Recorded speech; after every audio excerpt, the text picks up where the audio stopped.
Mark sat in his recliner, staring at the muted television. The evening news played, but he barely paid attention. Across the living room, Linda scrolled through her phone, the blue glow reflecting off her glasses. They had spent decades together, 2 kids, a mortgage, countless vacations, birthdays, and anniversaries. Yet, lately, their conversations felt like distant echoes of a time when laughter and passion filled their home. "Did you see the email from Jeff?" Linda asked, finally breaking the silence. "Yeah," Mark replied. "He wants to have dinner this weekend. Do you want to go?" "Sure." And just like that, the conversation ended. There was no fight, no anger, just a quiet drift that neither of them wanted to acknowledge. Mark had always been a strong, capable man. He worked in construction for 30 years, but time had started catching up with him. His back ached more, his energy faded quicker, and some days he felt like a stranger in his own body. Linda, on the other hand, was dealing with her own battles. She had entered menopause, and the changes were overwhelming. The night sweats, mood swings, and the constant feeling that something inside her was shifting. She barely recognized herself. One night, after another restless sleep, she turned to Mark in bed. "I feel like I'm disappearing," she whispered. Mark exhaled, staring at the ceiling. "Yeah, me too." For the first time in a long while, they acknowledged the weight of their unspoken struggles. It wasn't just aging, it was everything. The kids had moved out. Their house, once bustling with chaos, now felt too big and too quiet. Linda missed the purpose that came with motherhood.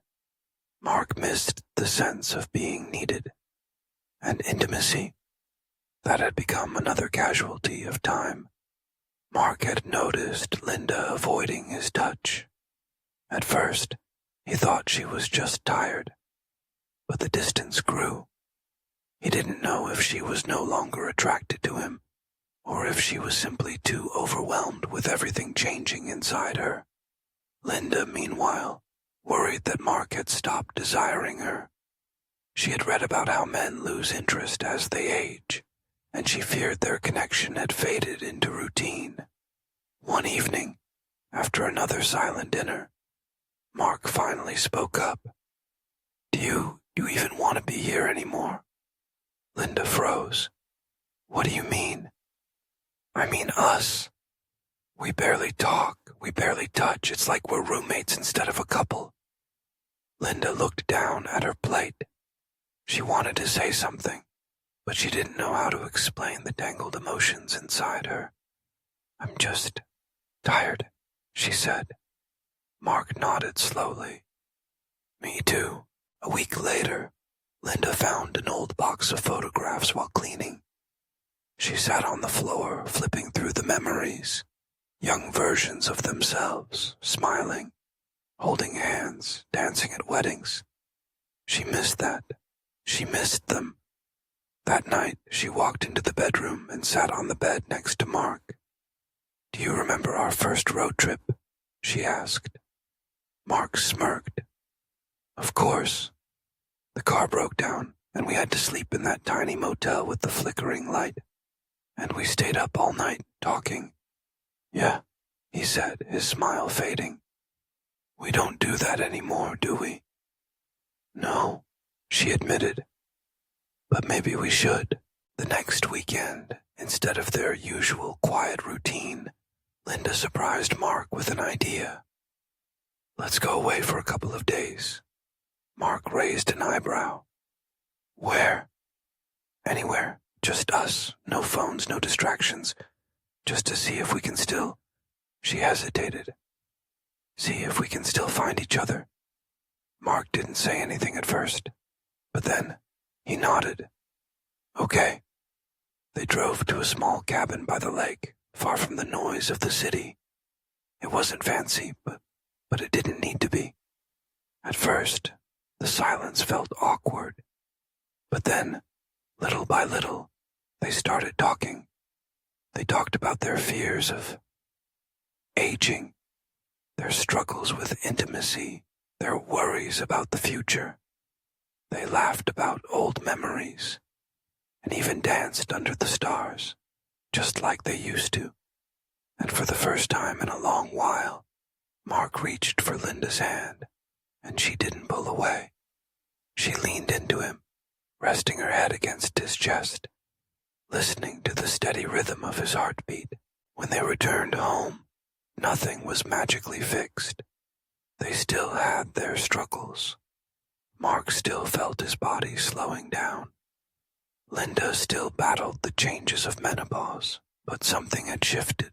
They started making an effort, leaving little notes for each other, sitting closer on the couch, holding hands while walking. That they weren't the same couple they were in their 20s.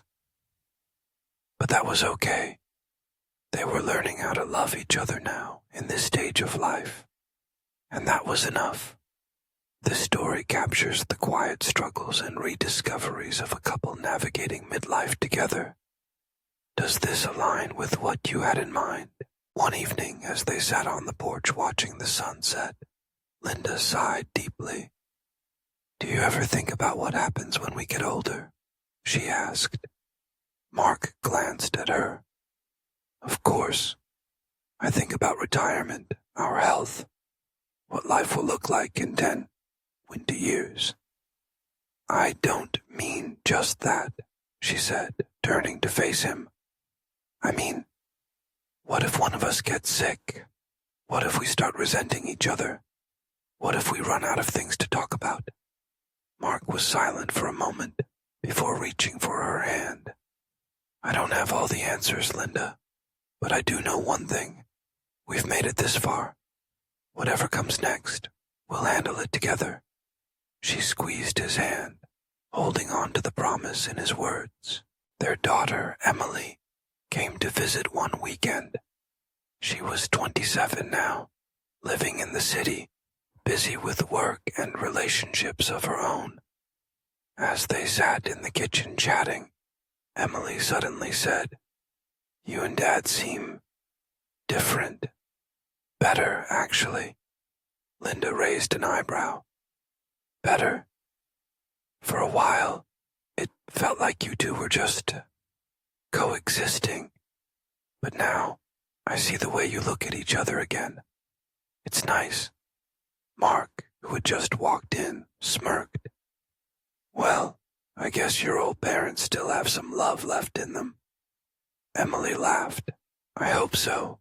You know, watching you two all these years has taught me a lot about love. It's not just about passion or excitement, but about choosing each other, even when things get tough."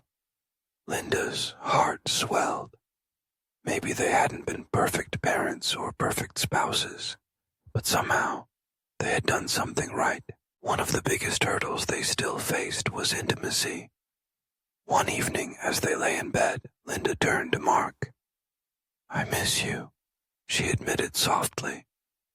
"I'm right here," he said. "No," she shook her head. "I mean, really us.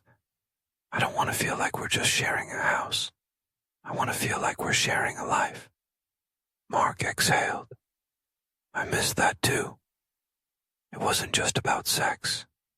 It was about connection, feeling desired, feeling close.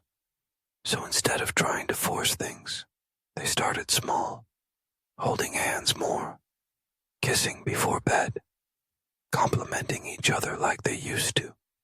And slowly the spark reignited, not in the same wild way as when they were young, but in a deeper, more meaningful way. A few months later, Linda and Mark took a walk in the park.